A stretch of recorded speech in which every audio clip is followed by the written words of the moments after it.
Ką bandysim pradėti krosinio buildą. Pirmą kartą bandysim tai biškai dokumentiškai padaryti. Tai nusimt plasmasės pirmiausia reiktų. Pasikelt ant stovo. Ir jo, turbūt nuo to reikia ir pradėti. Po biškutuką.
Visi plastikai nuimti.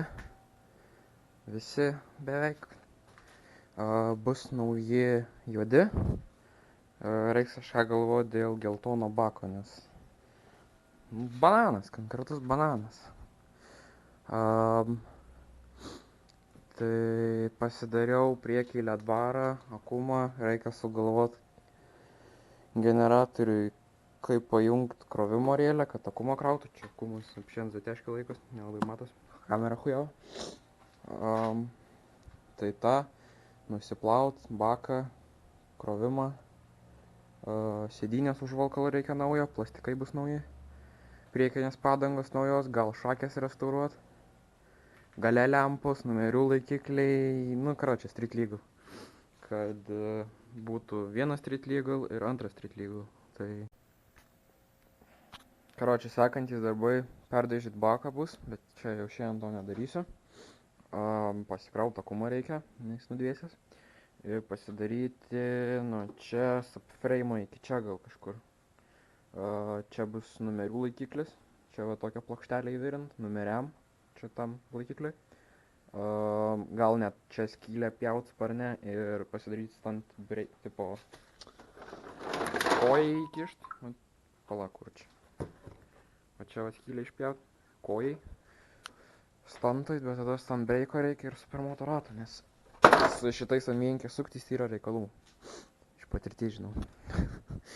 Ir uždėt numerių laikiklį tada tokį va.